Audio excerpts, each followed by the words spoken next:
ये मेरे साथ है पूर्व सैनिक कल्याण बोर्ड के सदस्य जिन्होंने बकायदा एक प्रेस वार्ता की है, क्योंकि राव नरबीर ने, जो कि मंत्री है हरियाणा सरकार में, उन्होंने स्मारक को लेकर के एक बयान दिया है और वो बयान कहीं ना कहीं उनके गले की फांस बन गया है और उसी को लेकर के बकायदा प्रेस वार्ता यहाँ पे की गई है।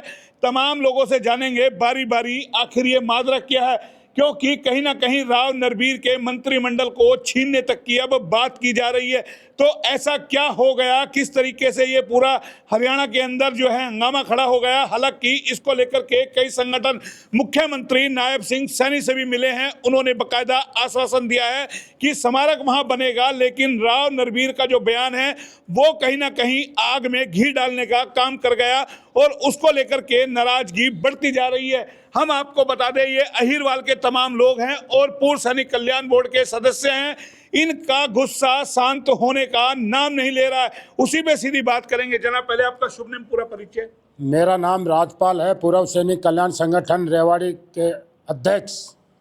क्या है ऐसा मामला, आपको प्रेस कॉन्फ्रेंस करनी पड़ रही है? जो बयान विधानसभा में दिया राव नरबीर ने, उसको लेके तो नायब सिंह सैनी कह चुके स्मारक बनेगा, फिर क्या ऐसा क्या गुस्सा है? क्योंकि सरकार ने वहाँ नसीबपुर के अंदर स्मारक बनाने के लिए कहा है, लेकिन राव नरबीर ने उसके अंदर अड़ंगा डाल दिया है। क्योंकि हम चाहते हैं कि यहाँ पर जल्दी से जल्दी बने, लेकिन राव नरबीर ने उसके ऊपर कहा है कि इस संग्रहालय की ज़रूरत क्या है। इसलिए हमें क्या नरबीर के बारे के अंदर यही कहना है कि हमारे एमएलए होते हुए भी हमारे अहिरवाल के अंदर जो काम होना चाहिए था वह ना करवा करके उसको रुकवा दिया गया है। इसलिए हम उनसे नाराज हैं और ये भी हम कहते हैं कि अगर आपसे ये पद नहीं संभाला जाता है तो दूसरा पद लीजिए और इसका इस्तीफा दे दीजिए। तो ये गुस्सा कहीं ना कहीं है, लेकिन सवाल बड़ा हो गया है कि क्या ये राजनीति करने का मंच है? विधानसभा में जो हुआ उसके कई मायने निकाले जा रहे हैं। लगातार कई दिनों से मीडिया की सुर्खियां ये बने हुए हैं और लगातार का रजांगला शौर्य समिति के लोग हों चाहे और हो, लगातार प्रेस वार्ताओं का दौर शुरू हो गया है। उसको लेकर के राजनीति भी शुरू हो गई है। जनाब, पहले पूरा शुभ नाम, पूरा परिचय एक बार। मेरा नाम है कप्तान वीर सिंह यादव। मैं पूर्व सैनिक कल्याण संघ का संस्थापक और संरक्षक हूं और आज जो ये प्रेस कॉन्फ्रेंस बुलाई है उसका मेन मुद्दा है कि नसीबपुर के मैदान के अंदर जो स्मारक बनना था उसका राव नरबीर सिंह के द्वारा अड़ंगा डाला गया है, जो बहुत ही निंदनीय है। ये शहीदों का अपमान है। ऐसा क्यों कर रहे हैं, जबकि आज सरकार के अंदर दक्षिणी हरियाणा का पूरा रुतबा है और दक्षिणी हरियाणा के काम के लिए ही हमारे नेता अड़ंगा डाल रहे हैं। इसलिए हम पूर्व सैनिकों की तरफ से राव नरबीर सिंह से भी कह रहे हैं कि भाई ऐसा काम मत करो कि जो कि एरिया की उन्नति के लिए बाधा बने, और उन्होंने जो कहा उसकी हम निंदा करते हैं और अपने संगठन की तरफ से उनका एक बहिष्कार करते हैं कि भाई ऐसा आपको नहीं बोलना चाहिए, बल्कि आपने तो उनको सपोर्ट करना चाहिए कि नसीबपुर के मैदान में बनेगा तो सबसे पहले स्मारक वहाँ बनेगा। आज ये बयान से मामला गर्मा गया, लेकिन कितने सालों से सरकार है, वहां से भी विधायक है, नारनौल से भी, कभी आपने आवाज नहीं उठाई। आज विधानसभा में ओम प्रकाश ने क्यों नहीं बताया? भाई आज नरबीर ने बयान दे दिया, उसको आप लोग मुद्दा बना। मोहनलाल जी, मैं आपको बताना चाहता हूं, किसी ने ऐसे नहीं बोला विधानसभा में नहीं बनेगा। चलो नहीं बना, धीरे रफ्तार से काम चल रहा था तो वो बात अलग थी, पर किसी ने विधानसभा के अंदर बोला कि नहीं बनेगा। आपने भी देखा होगा, उन्होंने खड़ा होकर बोला नो सर। लेकिन अब तो नायब सिंह सैनी मान गए ना, मुख्यमंत्री। बिल्कुल, एक नायब सिंह सैनी हम बहुत रिगार्ड करते हैं नायब सिंह सैनी का, और हमारे पूर्व सैनिक कल्याण संघ ने 25 जनवरी को यहाँ आए थे 26 जनवरी के लिए, तब भी हम मिले थे और अपनी मांग रखी थी। और आज तक पूर्व सैनिक कल्याण संघ ने रेवाड़ी ने नायब सिंह सैनी को जो भी बात बताई, हमारी बात माननी है। वो पहली बात तो मान गए हैं, हमारे कुछ एमएलए गण उनसे मिले थे। अगर नहीं भी है तो हमारा पूरा संगठन वहाँ जाएगा और वहाँ नसीबपुर के स्मारक के लिए उनको राजी करेगा।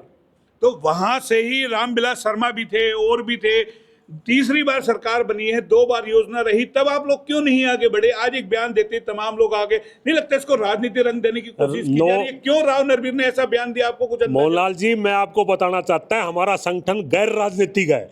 हम सिर्फ शहीदों के लिए, वीरांगनाओं के लिए, उनके लिए काम करते हैं और उन्हीं की मांग उठाते हैं। पर ये तो बलिदानियों का, सैनिकों का अपमान है, शहीदों का अपमान है। वो शहीद स्मारक के लिए बोला है या किसी इंडिविजुअल के लिए नहीं बोला? क्यों दिया ऐसा बयान? क्या लगता है, क्या राजनीति है इसमें, कोई राजनीति द्वेष है, या क्या आपको लगता है? आप हमारे मुंह से क्यों करना चाहते हो? मोहनलाल जी, आपको सब पता है अंदर खाते क्या चल रहा है, क्या वजह है, कैसे मना कर सकते हैं? वो भी हमारे एरिया के हैं, यहीं के बूढ़ के तो रहने वाले हैं, उनको भी फायदा है, एरिया का फायदा, और उनका तो नाम होना चाहिए था।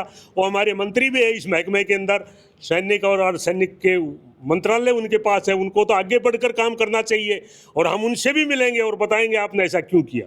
क्यों किया? और ये विवाद कहीं ना कहीं जो गरमाया है, हम आपको बता दें, यानी कि अहीरवाल क्षेत्र है और अहीरों की जो है कहीं ना कहीं सेना के अंदर एक बड़ी भूमिका है। वीर सैनिक रहे हैं, देश को आजाद कराने में स्वतंत्रता संग्राम से लेकर के किस तरीके से ये सैनिकों की खान कहा जाता है, और देश भर में यहाँ के जो हमारे अहीरवाल से जो जाते हैं सैनिक, वो किस तरीके से देश की सेवा करते हैं। और ऐसे में राव नरबीर का बयान उन शहीदों को लेकर के दिया गया, वो कहीं ना कहीं पंच हो गया और उसी को लेकर के तमाम लोग मैदान में उतर आए हैं।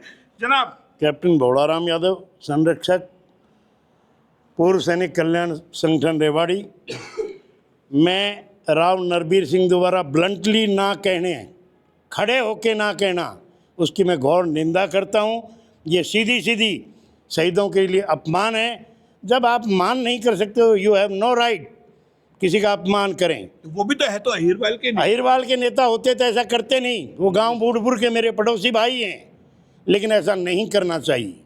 लेकिन अब मामला सैनिकों की खान है, ये वीर भूमि है, अहीरवाल क्षेत्र है। जितने बलिदानी यहाँ हैं इस क्षेत्र में और कहीं नहीं है। 1857 से लेके आज तक जितने भी युद्ध हुए, हमारे पास परमवीर चक्र, वीर चक्र, सेना medal, VRC, mention in dispatch, और सबसे बड़ी बात एक विक्टोरिया क्रॉस भी इस अहीरवाल क्षेत्र में है। जितने पदक हिंदुस्तान में हैं उसका 10% हरियाणा के अहीरवाल क्षेत्र में आता है। आप मानते राव नरबीर शहीदों को बयान देकर के घास के चक्कर में कपास खा गए? राव नरबीर सिंह के पास ये कल्याण मंत्री हैं, पूर्व सैनिक कल्याण मंत्री हैं, उनके नाते उनको ये नहीं कहना चाहिए था कि नो। उनको तो आगे बढ़ कर के 4 कदम आगे आना था कि हाँ भाई, हम नसीबपुर में एक ऐसा भव्य स्मारक बनाएंगे, चाहे वो राष्ट्रीय स्तर का हो चाहे प्रदेश स्तर। तो इसकी घोषणा कब हुई थी? घोषणा 2016 में माननीय मुख्यमंत्री मनोहर लाल जी खट्टर ने किया था, और उस समय OP यादव साहब इस विभाग को संभाल रहे थे। लेकिन बस वही है कि भाई नहीं बनने देना। हमारी जो आपसी फूट है उसका कारण है वो आज तक नहीं बना है। कभी टूरिज्म विभाग में गई फाइल, कभी PWD में गई, कभी नगर परिषद में गई, कभी सरकार ने रोक ली। सरकार ने रोक ली तो यहाँ पर भी बहुत सारे सवाल खड़े होते हैं। जैसा भी इन्होंने बताया है कि 16 में जिस तरीके से वहाँ पर स्मारक बनाने के लिए खट्टर साहब ने ऐलान किया था, 16 के बाद 24 में कि 19 में चुनाव हुए, 19 में राव नरबीर की टिकट कट गई, और उसके बाद 24 में चुनाव हुए हैं, राव नरबीर को फिर टिकट मिली है, मंत्री बने हैं। लेकिन ये मामला एक बयान से गर्मा गया है। लेकिन यहाँ पर सवाल ये खड़ा होता है, जब 16 में किसी चीज़ की घोषणा हुई तो वो क्यों नहीं 24 तक बनी? लेकिन राव नरबीर ने कहीं ना कहीं बयान देकर के आग में घी डालने का काम कर दिया है, और उसी को लेकर के नाराजगी है। आपको लगता है 16 में जब हो गया था तो क्या दिक्कत थी भाई? बन जाता, 24 तक नहीं बना, अब उन्होंने कह दिया नहीं बनेगा, फिर वजह क्या मानते हैं इसके पीछे? नहीं, इसके वजह से कोई ख़ास नहीं है। चलो, नरबीर ने बयान दिया है, ये सबसे निंदनीय बात ये है कि उन्होंने ये बयान नहीं देना चाहिए था कि नहीं बनेगा। आश्वासन तो देना था, आगे क्या होना है वो तो सबको पता है, कैसे होना है, कब होना है। बयान ही गलत दिया है उन्होंने कि ये नहीं बनेगा। हम इसी की निंदा करते हैं कि ऐसे घटिया बयान न दिए जाएँ, और ये अपमान है हमारे शहीदों का, हमारे उन स्वतंत्रता सेनानियों का जिन्होंने आज़ादी के लिए अपने प्राण न्यौछावर कर दिए थे, उनका अपमान है। तो ये अपमान को कोई भी हो, सैनिक होता है, वो अपमान को, एक शहीद के अपमान को सहन नहीं करता है। लेकिन यह मामला कहीं ना कहीं गड़बड़ा गया है, गरमा गया है, विवाद हो गया है कि बयान किस तरीके से दिया।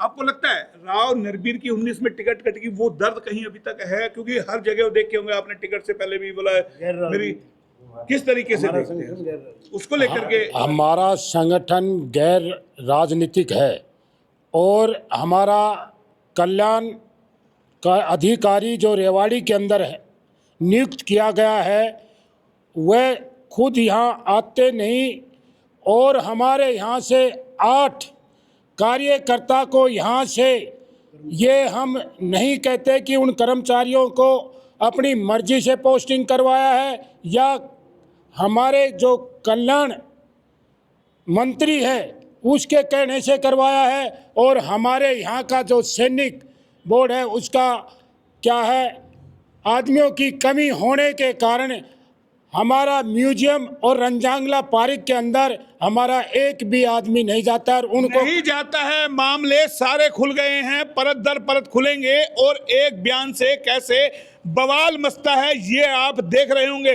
और आने वाले दिनों में ये मामला शांत होगा या नहीं होगा, या फिर बड़ा राजनीति रंग लेगा, क्योंकि राव नरबीर जिस तरीके से 19 में उनकी टिकट कटी थी, उनको अब तक वो दर्द सता रहा है। और चुनाव 24 में जीतने के बाद भी लगातार कई जगह उन्होंने बयान दिया है कि मेरी पीड़ा है 19 में मेरी किस तरीके से टिकट कटवा दी। और इस बार यानी कि वो शहीदों को बयान देकर के, स्मारक को बयान देकर के कहीं ना कहीं फंसते हुए नजर आ रहे हैं। और आने वाले दिनों में मामला ये शांत होगा या और बढ़ेगा, वो अभी देखना होगा। फिलहाल इतना ही। कैमरा पर्सन पंकज के साथ मोहनलाल, HR न्यूज़, रेवाड़ी।